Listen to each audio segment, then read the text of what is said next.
Welcome back to Marketplace. I was lucky enough to talk to an author this morning. She's fantastic, and she wrote a cookbook designed around Chinese culture. Take a look. I'm here today with a two-time James Beard winning author, Kristina Cho, to teach you all a new take on Chinese cooking. Kristina, thank you so much for joining me. Hi, so happy to be here. So Kristina, this is your second cookbook. What was the inspiration behind it, and what makes it unique? The inspiration for the second cookbook is definitely inspired by my family and the way that we cook. I grew up in a big food loving Chinese American restaurant owning family, so food was always around me and a way for us to kind of connect with our family and our community. And so the food is definitely inspired by that with a few different twists. That's fantastic. So I heard you grew up as a restaurant kid, spending a lot of your time in your grandparents' restaurant and just with family. How did that affect your relationship with food and cooking from a young age? And did you always want to work in food? I grew up in my grandparents' restaurant essentially until I was 10 years old. So I was just surrounded by food. And ever since I was little, I had this fascination with just understanding how things were made. So I was always snooping around the kitchen, watching what went into my grandparents' egg rolls and wontons. So I was always just curious about that.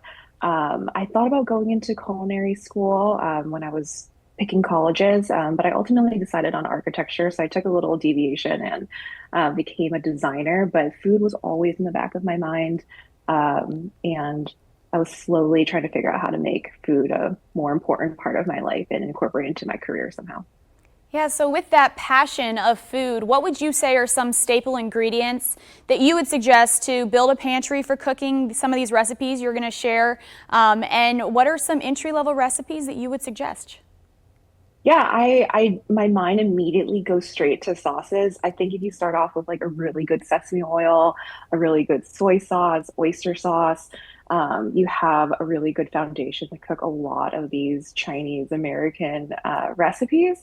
And then beyond that, I think just having good olive oil, salt, pepper, sugar, and then finding a good local Asian market. Although a lot of the recipes you could make this just using conventional ingredients you can find from your major grocery store. But you have an interesting farmer's market where you can get like gailan, different Chinese variety of vegetables.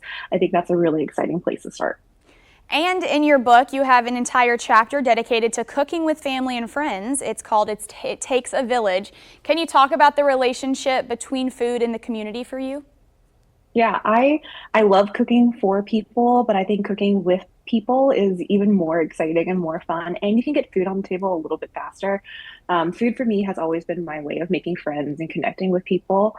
And so I think when you have the ability to invite friends over, coworkers, people you want to be friends with, but you're not sure yet, and just come together and make wontons, pot stickers together, I think it becomes a really fun activity, and just eases any tensions about like, I don't know, getting to know each other. Yes.